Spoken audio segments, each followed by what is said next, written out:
আকাশভাঙা বৃষ্টি আর মেঘভাঙা পাহাড়ি ঢলের নির্মমতায় এক ভয়াবহ মানবিক বিপর্যয়ের মুখোমুখি বাংলাদেশ। প্রকৃতির এই রুদ্ররূপে দেশের দক্ষিণ পূর্ব ও উত্তর পূর্বাঞ্চল এখন এক বিস্তীর্ণ ধ্বংসস্তূপ। ঘরের চাল ছুঁই ছুঁই পানিতে ভাসছে লাখো মানুষের স্বপ্ন, আর পাহাড়ের ধসে যাওয়া মাটির নিচে চাপা পড়েছে একের পর এক তাজা প্রাণ।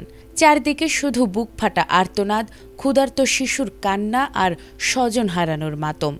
দুর্গত এলাকাগুলোতে এখন বেঁচে থাকার আকুতি ছাপিয়ে গেছে সবকিছুকে।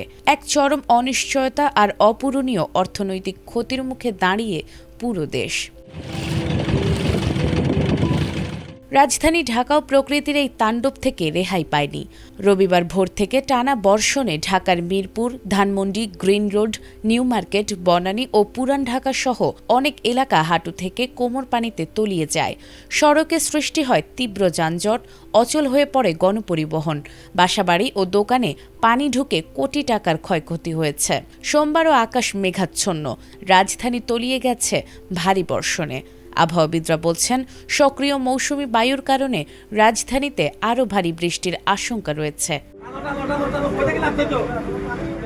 এদিকে কক্সবাজার, চট্টগ্রাম, রাঙামাটি, খাগড়াছড়ি, বান্দরবান, মৌলভীবাজার ও সিলেট সহ 7টি জেলা ভয়াবহ বন্যার কবলে পড়েছে। কক্সবাজারের উখিয়ার, টেকনাফ, চকরিয়া ও পেকুয়ায় পাহাড়ি ঢল আর জোয়ারের পানিতে বিস্তীর্ণ এলাকা তলিয়ে গেছে।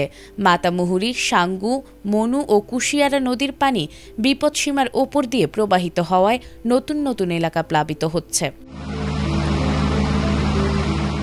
সবচেয়ে হৃদয় বিদারক চিত্র পাহাড় ধস কবলিত এলাকাগুলোতে। এখন পর্যন্ত অন্তত 51 জনের মৃত্যু হয়েছে, যার মধ্যে কক্সবাজারেই প্রাণ গেছে 28 জনের। নিহতদের 13 জন রোহিঙ্গা শরণার্থী। কোথাও একই পরিবারের কয়েকজন একসঙ্গে প্রাণ হারিয়েছেন।